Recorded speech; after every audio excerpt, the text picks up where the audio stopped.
بسم اللہ الرحمن الرحیم۔ آج کا سبق ہے مبتدا کی وجوبی تقدیم۔ اس سبق کے اندر بلکہ اس کتاب کے اندر کچھ نئی چیزیں آپ کو بتانے کی کوشش کی جا رہی ہے۔ مثلا گزشتہ سبق میں اس سے پہلے آپ نے جو پڑھا تھا پچھلی کلاس میں، یہ پڑھا تھا کہ مبتدا معرفہ اور خبر نکرہ آتی ہے، لیکن آپ نے پڑھا کہ مبتدا کبھی کبھی نکرہ بھی آتا ہے، جس کا پورا بیان گزشتہ سبق میں گزر چکا ہے۔ آپ نے یہ پڑھا کہ مبتدا پہلے آتا ہے اور خبر بعد میں آتی ہے۔ تو اب کچھ جگہیں ایسی بھی ہوں گی جہاں خبر بعد میں آئے گی اور مبتدا پہلے آئے گا، اور کہیں ایسا ہوگا کہ مبتدا بعد میں آئے گا اور خبر پہلے آئے گی۔ یہاں جو ہم آپ کو بتائیں گے وہ یہ بتائیں گے کہ مبتدا کو ہر حال میں کہاں پہلے لانا ضروری ہے، یعنی لازمی طور پر آپ مبتدا ہی کو پہلے لائیں گے اور خبر کو بعد میں لے کر آئیں گے۔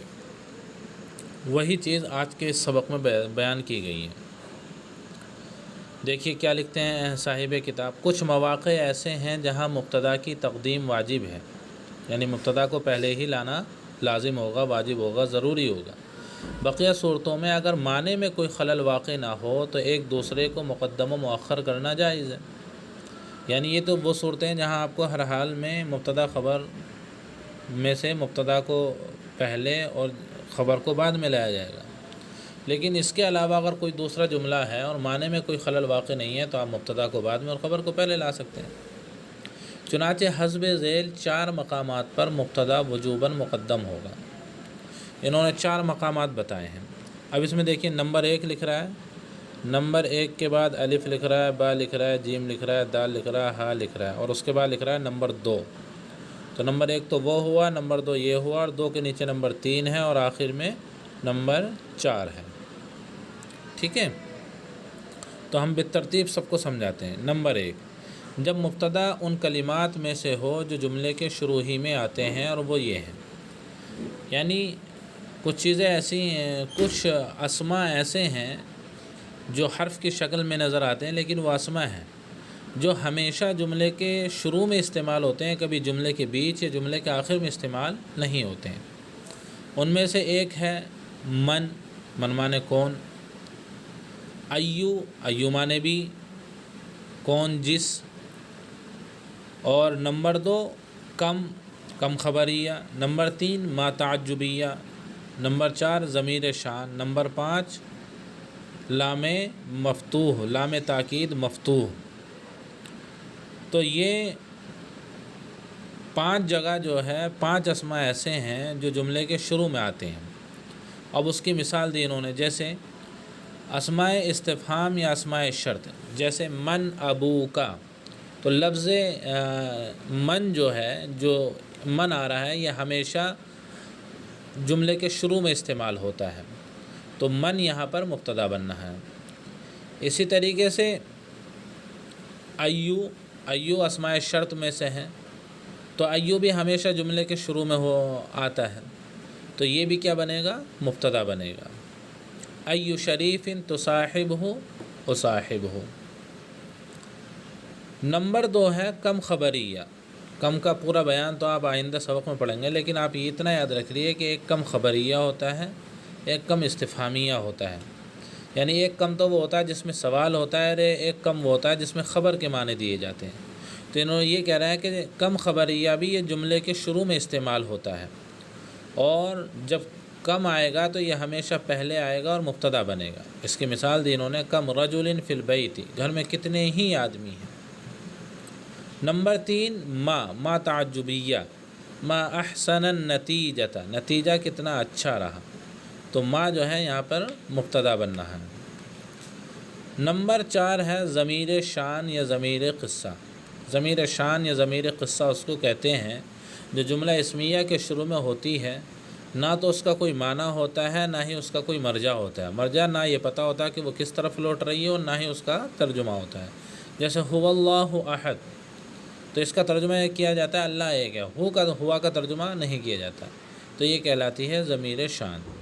اگر یہ ضمیر مذکر ہو تو ضمیر شان کہلائے گی، اور اگر ایسی ہی کوئی ضمیر مؤنث ہو تو وہ ضمیر قصہ کہلائے گی۔ جیسے ہی فاطمۃ صالحۃ، ترجمہ کریں گے فاطمہ نیک ہے، ہی کا نہ تو کوئی مرجع ہے اور نہ ہی کوئی معنی ہے۔ اسی طریقے سے ایسا اسم جس پر لام ابتدا ہو، جیسے لمصر مولد الادباء، تو یہ مصر مبتدا بننا ہے، اس پہ لام داخل ہو گیا ہے، لام ابتدا بول دیتے ہیں اس کو، یا لام مفتوح بول دیجئے، لام تاکید بول سکتے، کچھ بھی بول سکتے ہیں۔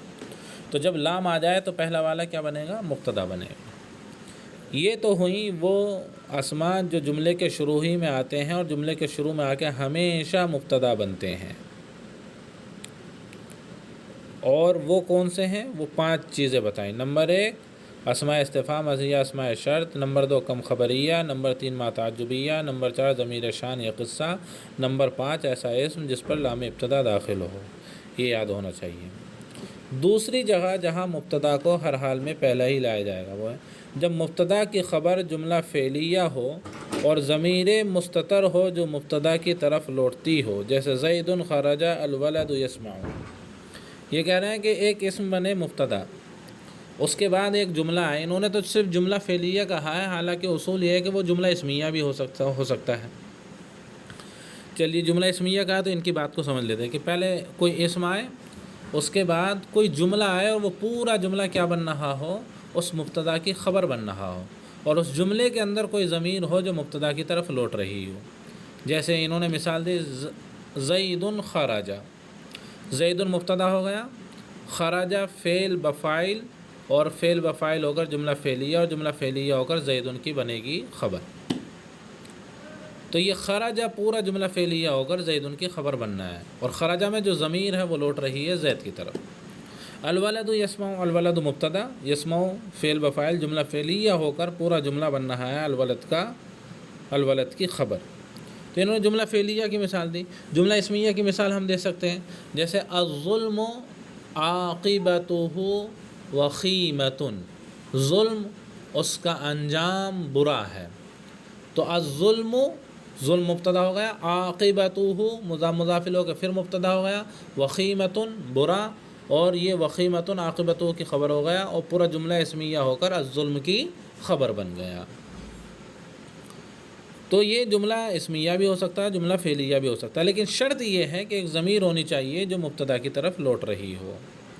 تیسری جگہ جہاں مبتدا کو پہلے ہی لانا ضروری ہے وہ جب مبتدا اور خبر دونوں معرفہ ہوں، تو پھر مبتدا کو پہلے لائیں گے، کیونکہ اصول یہی ہے کہ مبتدا پہلے ہوگا، اور اگر دونوں معرفہ ہوں گے تو شک پیدا ہو جائے گا کہ کون سا مبتدا کون سا خبر۔ تو اس لیے ہر حال میں ہمیں یہ ماننا پڑے گا کہ پہلا جو معرفہ ہے وہ مبتدا اور دوسرا جو معرفہ ہے وہ خبر ہے۔ جیسے حامد صدیقی، حامد مبتدا معرفہ ہے، صدیقی تخصیص کے ذریعے سے یعنی مضاف مضاف الیہ بن کے معرفہ بن گیا صدیقی۔ یا حدیث کے اندر آتا ہے الدین النصیحۃ، دین نصیحت ہے، تو دین بھی معرفہ اور النصیحت بھی معرفہ ہے، تو پہلا والا مبتدا ہوگا اور دوسرا والا خبر ہوگا۔ یہی کہہ رہے ہیں کہ دونوں مبتدا اور خبر کیا ہوں؟ نکیرہ ہوں۔ انہوں نے یوں کہا ہے جب مبتدا اور خبر دونوں معرفہ ہوں، جیسے حامد صدیقی، یا ایسے نکیرہ ہوں جو تخصیص میں مساوی ہوں۔ اتنی لمبی بات سمجھنے کی ضرورت نہیں ہے، بس سیدھا سیدھا آپ یوں سمجھ سکتے ہیں کہ یا تو مبتدا اور خبر دونوں معرفہ ہوں یا مبتدا اور خبر دونوں نکیرہ ہوں۔ جیسے انہوں نے مثال دی جب دونوں نکیرہ ہوں، اکبر منک سنا اکثر منک تجربۃ، تو اکبر منک سنا یہ اکبر نکیرہ ہے، اور من کا سنن پورا مبتدا بننا ہے، اکبر من کا سنن۔ اس پورے کی ترکیب کیا ہوگی الگ الگ؟ یہ بحث ابھی آپ نے تمیز کی پڑھی نہیں ہے، تمیز امیز مل کے جو ہے یہ پورا مبتدا بننا ہے، یہ انشاءاللہ آپ آگے پڑھیں گے۔ اکثر من کا تجربتاً یہ خبر بننا ہے، تو اکبر من کا سنن یہ بھی نکیرہ سے شروع ہوا، اکثر من کا تجربتاً یہ بھی نکیرہ سے شروع ہوا، تو اکبر من کا سنن یہاں تک مبتدا ہو گیا، اور اکثر من کا تجربتاً یہ پورا خبر ہو گیا۔ ٹھیک ہے بھائی؟ اچھا، چوتھی جگہ جہاں مبتدا کو ہر حال میں پہلے ہی لایا جائے گا، وہ یہ کہہ رہے ہیں کہ جب خبر کے اندر حصر کے معنی پیدا کیے گئے ہوں، خبر کے اندر حصر کے معنی پیدا کیے۔ اب حصر کے معنی پیدا کیسے کیے جاتے ہیں؟ جیسے مثال کے طور پر ہم یہ کہیں کہ حامد صرف ڈرائیور ہے، تو حامد کو صرف ڈرائیور ہونے کے ساتھ خاص کر دیا، یعنی حامد نہ تو باورچی ہے، حامد نہ تو مستری ہے، بلکہ ہم نے یہ کہہ دیا کہ حامد صرف ڈرائیور ہے، ٹھیک ہے۔ یا یوں کہہ سکتے ہیں کہ زید صرف خطیب ہے، زید صرف خطیب ہے، تو زید کو محدود کر دیا ہم نے، صرف خطیب کے اندر محدود کر دیا۔ تو یہ جو خطیب ہے، صرف خطیب ہے، صرف ڈرائیور ہے، یہ اس طرح کے جملوں کو بولتے ہیں کہ اس کے اندر حصر کے معنی پیدا کیے گئے ہیں، ٹھیک ہے بھائی۔ اب حصر کے معنی پیدا کیسے کیے جاتے ہیں؟ عربی میں طریقہ کیا ہوتا ہے؟ تو اس کے دو طریقے ہیں۔ نمبر ایک، مبتدا کے شروع میں آپ انما لے آئیے، ٹھیک ہے، جیسے انما الجریر شاعر، جریر صرف شاعر ہے، تو اب یہاں خبر کے معنی میں حصر کے معنی پیدا ہو گئے۔ اس حال میں جریر ہر حال میں مبتدا کو مقدم لانا ضروری ہوگا۔ دوسرا طریقہ یہ ہے کہ مبتدا سے پہلے ما لے آئیے اور خبر سے پہلے الا لے آئیے، جیسے ما خالد الا ادیب، خالد نہیں ہے مگر صرف ادیب ہے۔ تو ان دو طریقوں سے خبر کے معنی میں حصر کے معنی پیدا کیے جاتے ہیں۔